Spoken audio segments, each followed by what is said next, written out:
എറണാകുളത്തും കോട്ടയത്തും ഒറ്റപ്പെട്ട ശക്തമായ മഴ. രാത്രി മുതൽ ആരംഭിച്ച മഴ ഇപ്പോഴും തുടരുകയാണ്. കോട്ടയം ജില്ലയുടെ പടിഞ്ഞാറൻ മേഖലകളിൽ വെള്ളക്കെട്ട് തുടരുന്നു. എറണാകുളം ജില്ലയിൽ മഴയുണ്ടെങ്കിലും വലിയ വെള്ളക്കെട്ടുകളില്ല. റാംഷ CP യുടെ വിശദാംശങ്ങൾ നൽകാൻ. റാംഷ, കോട്ടയത്തും എറണാകുളത്തും സാഹചര്യം ശക്തമായ മഴയ്ക്കുള്ള സാധ്യതയാണ്. എറണാകുളത്തേക്ക് വന്നാൽ ഇതിപ്പോൾ രാവിലെയാണ് അവധി പ്രഖ്യാപിച്ചത്. കാരണം ശക്തമായ മഴയ്ക്ക് അടുത്ത 3 മണിക്കൂറിൽ റെഡ് അലർട്ട് സമാനമായ സാഹചര്യം ഉണ്ട് എന്നുള്ളതാണ്.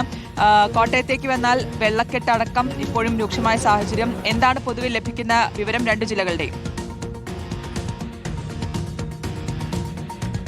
പുതിയ എറണാകുളത്തും കോട്ടയത്തും ഇന്ന് മഴ മുന്നറിയിപ്പ് നിലനിൽക്കുന്നുണ്ട് എന്നതാണ്. ഓറഞ്ച് അലർട്ടാണ് എറണാകുളത്ത്. പക്ഷേ രാവിലെ 4 മണിയോടുകൂടിയാണ് അവധി പ്രഖ്യാപിച്ചുകൊണ്ട് കളക്ടറുടെ പ്രഖ്യാപനം വന്നത്. അടുത്ത 3 മണിക്കൂറിൽ റെഡ് അലർട്ടാണ് ജില്ലയിൽ ഉണ്ടായിരുന്നത്. ഏതായാലും എറണാകുളം ജില്ലയിലായാലും കോട്ടയം ജില്ലയിലായാലും ഇടവിട്ട ശക്തമായ മഴ ലഭിക്കുന്നുണ്ട്.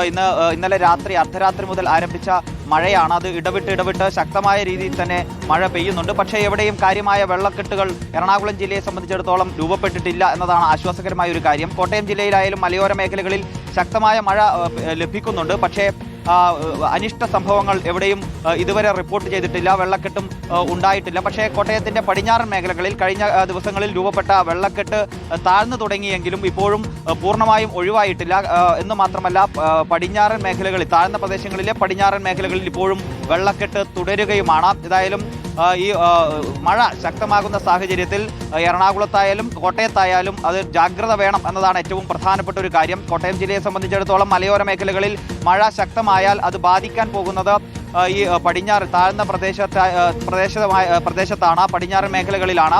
അവിടെ ഇപ്പോഴും വെള്ളക്കെട്ട് നിലനിൽക്കുന്നുണ്ട് എന്നതാണ് അതിൽ ഏറ്റവും പ്രധാനപ്പെട്ട ഒരു കാര്യം. അവിടെ മഴ ശക്തമാവുക കൂടി ചെയ്താൽ വീണ്ടും വെള്ളം ഉയരുമോ എന്ന ആശങ്കയും ഈ പ്രദേശങ്ങളിൽ നിലനിൽക്കുന്നുണ്ട്. ഏതായാലും എറണാകുളം ജില്ലയെ സംബന്ധിച്ച് രാവിലെ മുതൽ മഴ പെയ്യുന്നുണ്ട്. ഇന്ന് പുലർച്ചെയാണ് വിദ്യാഭ്യാസ സ്ഥാപനങ്ങൾക്ക് കളക്ടർ അവധി പ്രഖ്യാപിക്കുകയും ചെയ്തത്. എറണാകുളത്തും കോട്ടയത്തും ഇന്ന് പ്രൊഫഷണൽ കോളേജുകൾ ഉൾപ്പെടെയുള്ള വിദ്യാഭ്യാസ സ്ഥാപനങ്ങൾക്ക് അവധി പ്രഖ്യാപിച്ചിട്ടുമുണ്ട്. ശരി, റാംഷ CP ആണ് വിശദാംശങ്ങൾ നൽകിയത്.